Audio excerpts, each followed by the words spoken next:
Like, I was like, yo, I can't do it. And the reason was because I felt like I wasn't in the place that I was last year as so far as being a strong man and a strong father. Like, it hit me and I didn't even expect it. I thought I had let go of, you know what I'm saying? Like, the hurt was cool.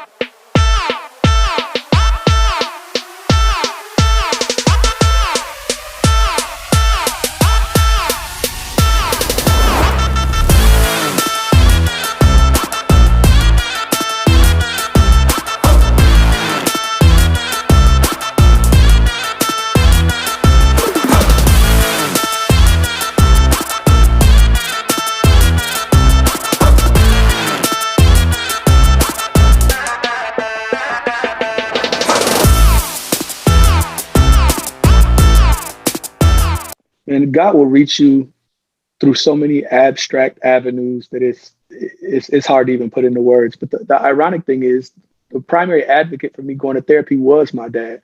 My dad came to visit Valentine's Day weekend of 2020. Then I was just expressing to him some frustrations that I had been experiencing, and he was like, son, for whatever value my word is worth to you at this point in your life, there's something that happens when a man turns 40. He said, I can't describe it, but there's a switch. He was like, and when it happens, you will know.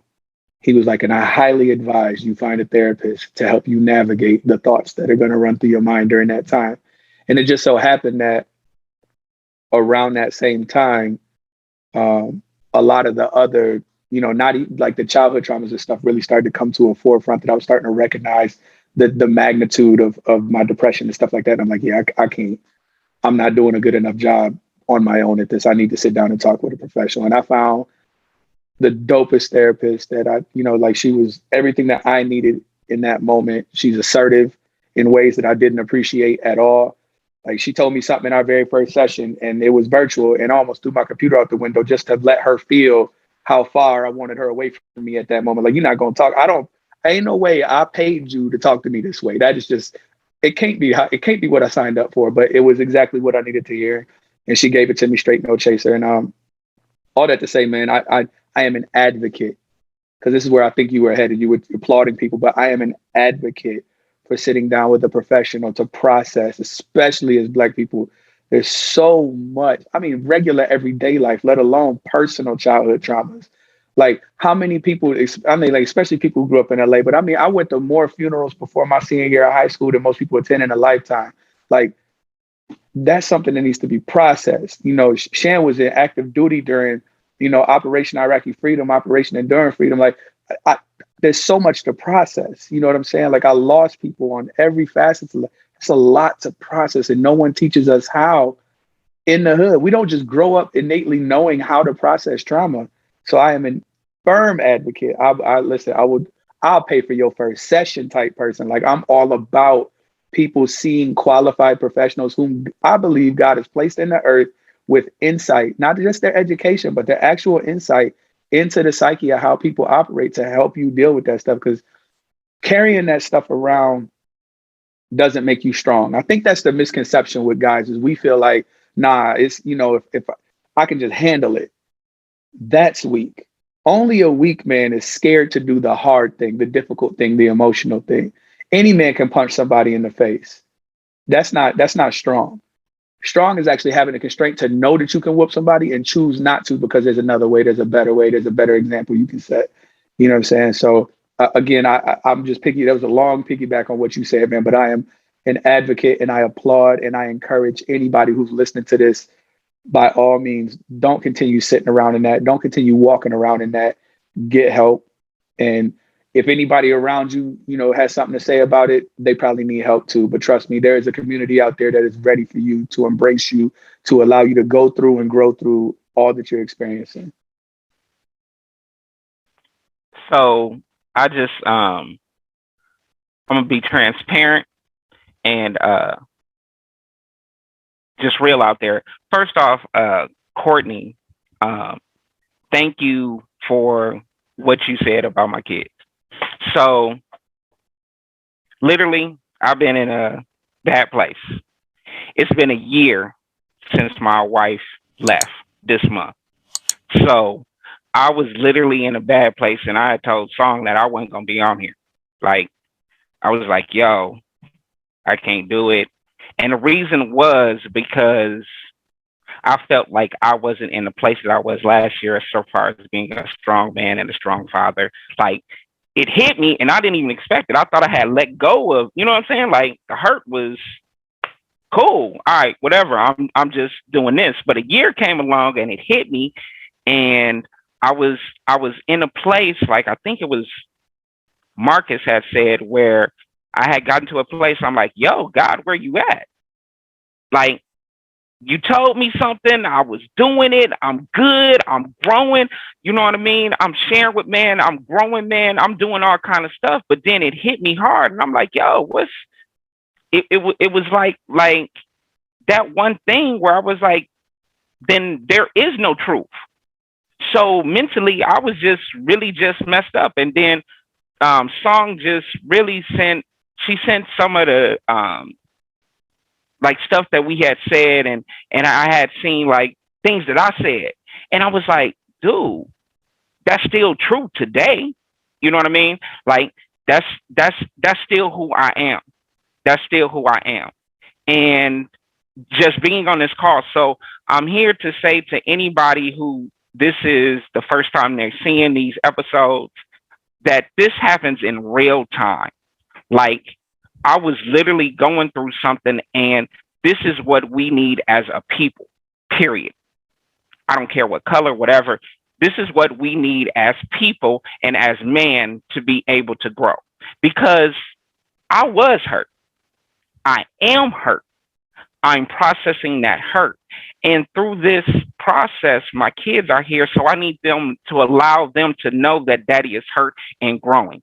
Otherwise, they're not going to be able to, because guess what? They're going to go through pain too. So if they don't see what that process is of what to do, and the true part about it for me is how I believe in God is going to get me through it too. Because the older generation used to always tell us, God to get you through it. God, but we never saw how they got through it. Where was the got through? Like, I didn't know if bills weren't getting paid. I didn't know, if a parent left, they just left, and then all of a sudden, but you didn't really know what was going on.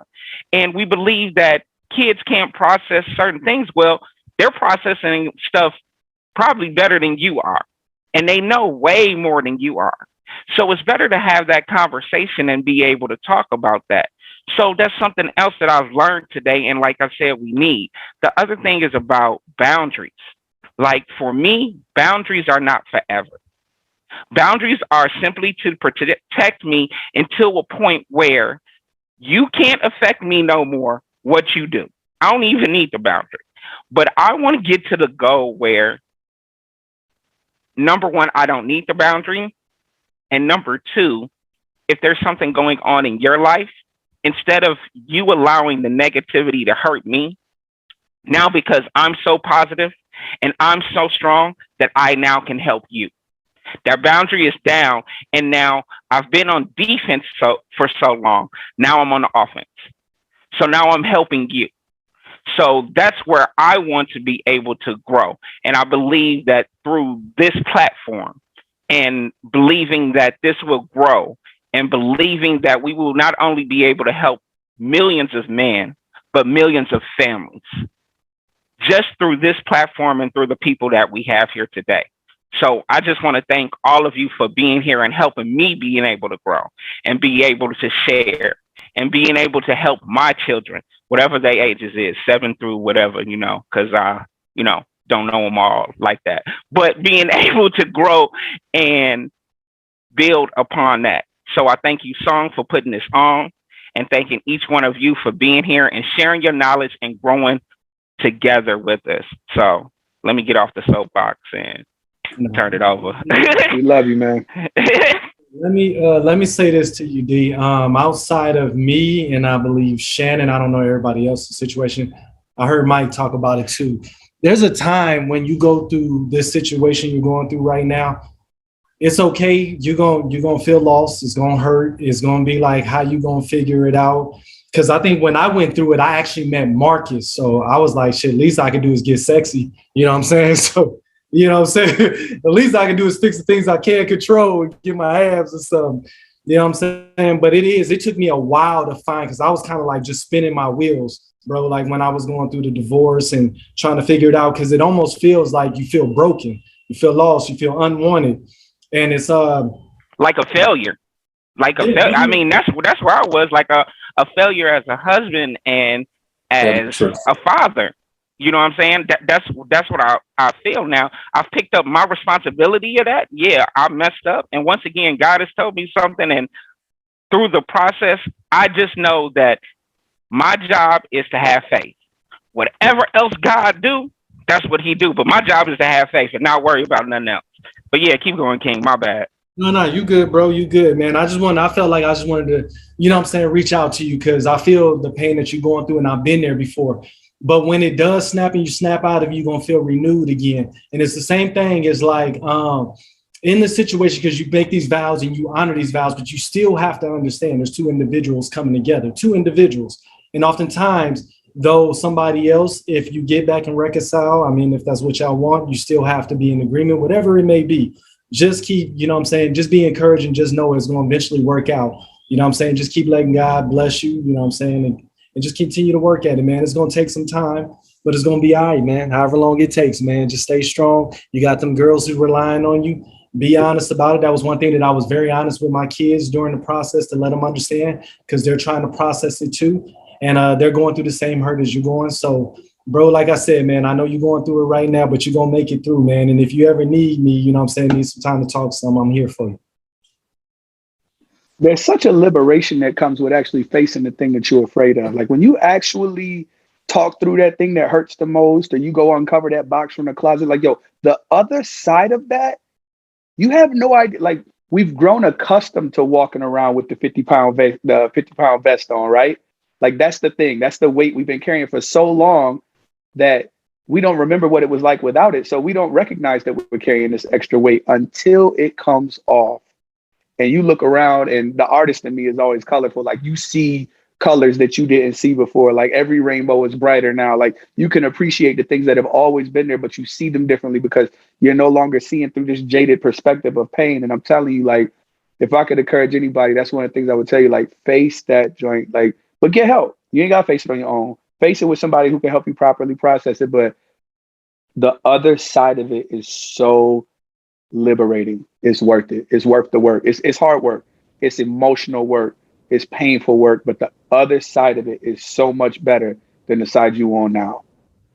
Yo, I gotta say this because D, you brought this up about boundaries, and in my defense mechanisms, I used to use boundaries, and even when I was working with my dad, it'd be like, yo, you can't cross this line because it's gonna trigger me and upset me, right? But I also use boundaries in a positive way, like, and I can only think in sports most of the time. It's like basketball. Basketball got a baseline and got sidelines. If you want to play in the basketball game, you got to stay within the lines, and it's not to restrict you, but it's just to know this is how we play basketball. Like, you can't just run all over the place. You're not shooting from the bleachers, right? Like, so I'm using them in a positive way to also let people know how we can function effectively. And it has been beautiful because the people who are like, yo, I don't like playing basketball, I'll love you from a distance. Like, I don't have to lose love for you because you have to go outside and play baseball. Like, so my boundaries are here, we're going to set effective lines of communication, respect, understanding, and have the freedom to, like, if you want to create slam ball one day, you still know we got a baseline, we got a sideline, we got a free throw line, right? Like, you can get creative, but we still have boundaries that allow us to guide ourselves. I know Sam would touch on that too.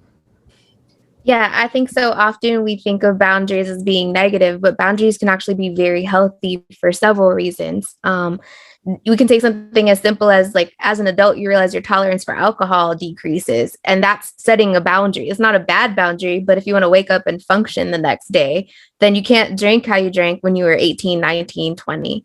And I think that's just really important to keep in mind, that sometimes boundaries are healthy and boundaries keep us healthy. They don't decrease our ability to function, or they're not necessarily a wall putting up. I think people think of boundaries as like the Great Wall of China when they're not. It's just more like, this is what I need to be healthy and happy, and I want you to respect that. And if you don't respect that, kudos to you, but then let's respect it from somewhere else. right? Because my boundaries are to help keep you in my life now. So I'm showing you how to do that effectively. That's so solid. Shannon, you can keep playing with Hey, me. I'm gonna jump in real quick. And like Demetrius, bro, everything you were saying, like, definitely hit me. Just like King was saying, we've been through, those situations, and what I can tell you just about my situation, the thing that I keyed in on when you first started talking about it was you hit a year, and that's when you realize, dang, this thing is still in me and still hard and still, bro, I'll be transparent with you. 4.5 years in the game, fam. 2008, August 1st, the divorce papers hit. Right after I got back from Afghanistan. 4.5 years after that, I was doing the work to sit there and say to myself, all right, what do I need to do so this doesn't happen again? Where was my part in this? Where was their part in this? What could have been better? What could I have done? What did I do that maybe I shouldn't have done?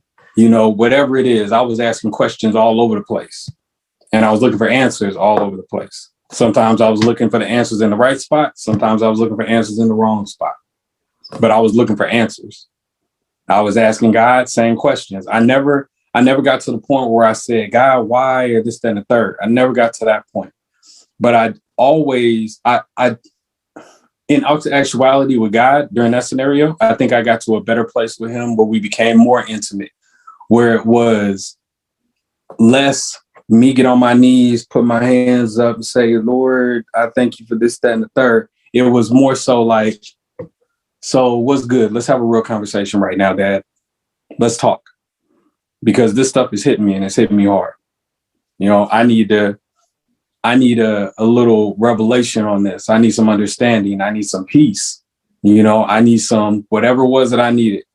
And it was that period of time that developed a better relationship that I had with God than I ever had before. And I thought my relationship was amazing with God before that. But it really became amazing right then because we started to talk way more often. He started to show me, and people think I'm crazy when I say stuff like this. But God I would literally be looking at something and God would be like, look at that. Just look right there and watch. And I'd literally just watch something unfold. And he'd be like, do you understand why I wanted you to look at that? I'd be like, no, I have no idea. No idea where you want me to look at that. And then a little bit later, like, well, hold on, you'll understand. A little bit later, something will happen. And it'll be like, that's why you wanted me to look at that. Because I understand now this is a dynamic between men, between women, within the Black community, within men and women in the Black community, between men and women, Black, white, other communities, within this, that, and third. He was showing me things during that period of time that were showing me a lot of myself, but he was showing me things during that period of time also that I was going to need going forward in life. So all I got to say in that scenario right there, like King said, have somebody that, you made that commitment with, all that stuff, and then they decide to go ahead and move on. Like, life happens and people are human. Your people out here having a human experience. Sometimes it's, yes, we totally completely committed this, that, and the third, and then certain things happen, switches get flipped, and then next thing you know, it's not that anymore. So you have to have that flexibility and give yourself the grace to actually advance and grow from this situation. And also in turn, give that person the grace to advance and grow from the situation. Because if you're the kind of dude I think you are, I can almost guarantee you sometime down the line, she's probably going to come back. She's probably going to come back and be like, I need to talk to you about something real quick. I need a little advice on something or something, whatever. And it's going to be a defining moment. I promise you, it's going to be a defining moment.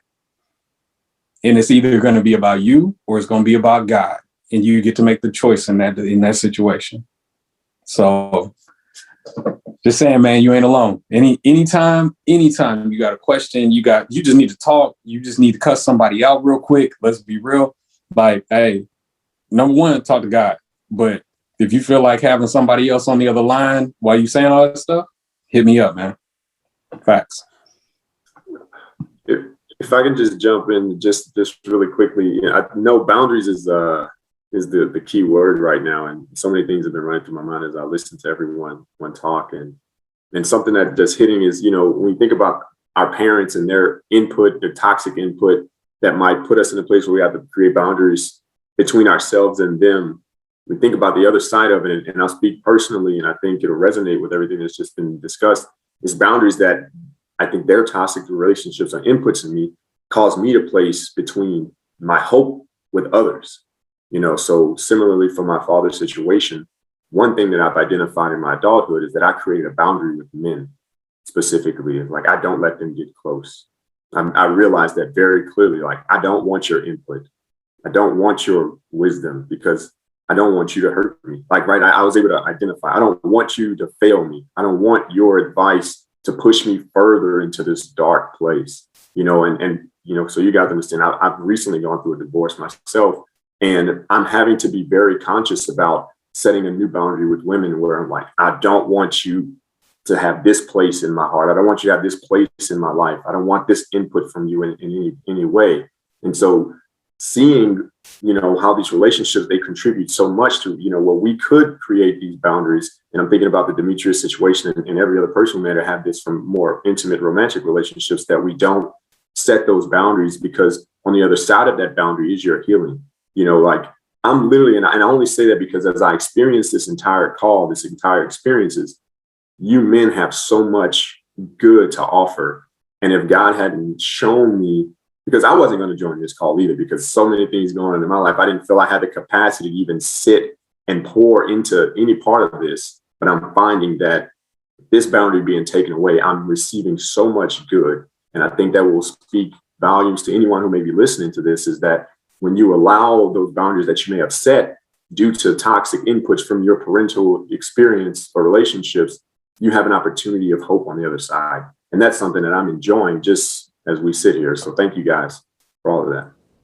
Yo, I love that, D, and so much respect. And it's funny, like, I'm grateful you fellas showed up, right? Like, and ladies, thank you for holding this space. Because I was like, hell yeah, I'm doing it.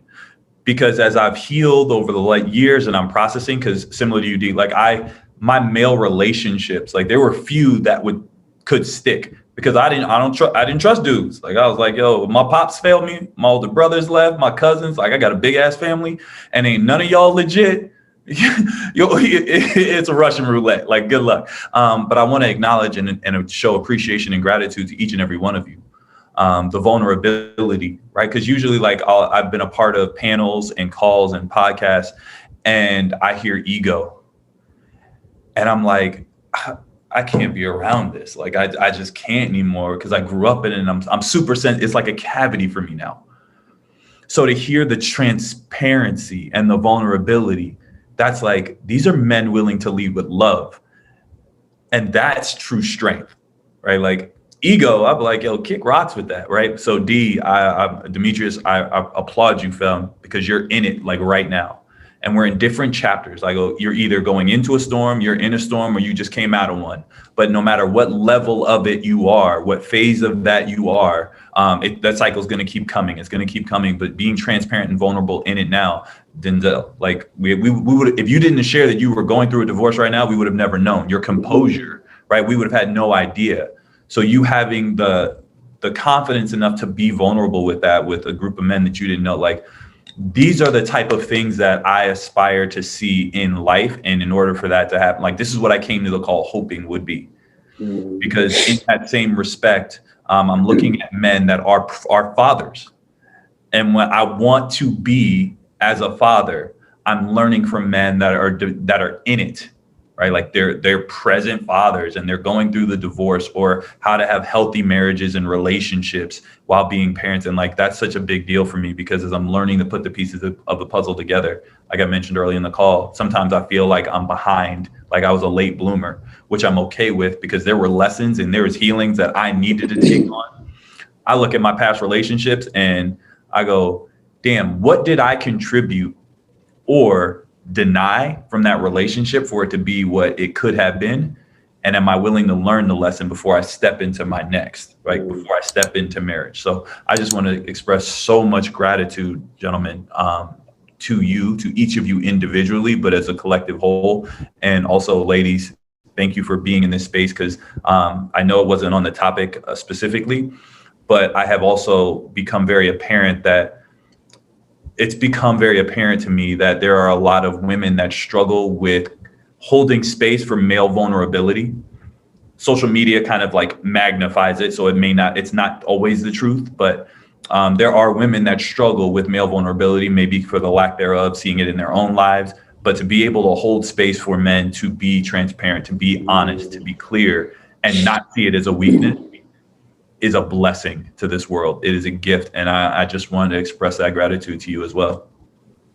If I can, to Marcus, two things. You're going to be a great father. and reason why I say that, the love that I desired from my father, it was like a drug, really. I've never done a drug in my life before, but an addict who just hungers and craves for the drug, but they know that's killing them, but they still want it, And regardless if your dad was there the way he should have been or not, like you said, kids flock to you now. And there's a reason why they flock to you now. So I really believe in God's timing, you will be a great father. And strength, you mentioned the word strength. I think about whose definition of strength are we listening to? Are we trying to live our lives? And the enemy's definition of strength through this world says to us to hold everything in. You're strong if you don't share your emotions, you don't share your feelings. But God's definition of strength, God tells us the opposite. God tells us to open up. I can't tell you what scripture it is verbatim, but says that we should confess our sins one to another and pray for each other that we may be healed.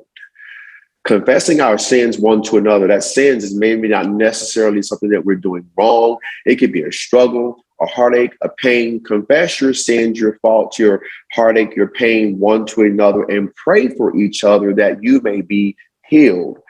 And men need healing. You can walk around and you can have a brand new car, $1 million in the bank, but inside, if you're hurting, you're in pain, all that stuff is not going to matter. It may matter to the world. The world looks at that, but God looks on the heart. He wants us healed, and I'm with you, brother. For the women that, thank God for my wife. I thank God for my wife. I can come home after going through the world. I think Courtney said this earlier. We go through so much stuff on the outside of our house, and work, especially men that have hearts. Like I believe all these men on this platform here have. We go out and we pour out a lot into people. We pour out our energy, our emotions, our feelings, our money, whatever. We give a lot, but then to come home and have someone that's literally praying for you, praying for your strength. I believe all men go through, but I can speak up for a Black man because I am a Black man. There's a lot that we're up against on the outside of our walls or of our homes. And just to have women that care for us enough to want to give us this type of a platform to voice our cares, our concerns, to, if the man needs to cry.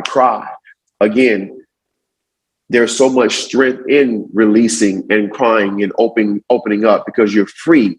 And like you said, on the other side of that wall, the enemy doesn't want you to get up to that wall, and that wall could be, in order to get over that wall, you've got to release, you've got to open up, you've got to cry. The enemy doesn't want you to do that. But once you get over the wall, like I said, there's liberation, there's freedom. There's freedom that the Bible speaks of, freedom. And that freedom it's attainable. It's there for all of us. And I believe by us speaking and talking, we're going to let some other man know that freedom is available to you. And this is how you can get it. So just keep sharing, brothers. Keep sharing. And to the women, thank you again for just allowing us to speak, to talk, to share. Because this is a real thing. I think the stats, we talked about this before in one of the other videos, I think it's 75 to 80% of the men in this world that are locked up behind bars. It's some sick amount. I think it's like 65% of those men are African-American, So there's a huge shortage of men. We're outnumbered, I believe, but still greater is the God that's in us and the God of this world, and that's power in that, you guys, so much power in that. But thank you all again. Can't say thank you enough for just being here and sharing how you guys are sharing. subscribe so you don't miss next week's video. Like, yo, we got traumas that we didn't even know were traumas for a hot minute that have been just boiling over and building up inside of us. And then when you look in the mirror, you still don't see what God sees in you. But then you're like, well, I got to put on this front. I got to show up in the world. Yo, it's wild. I mean, that's going to be a whole nother call. We definitely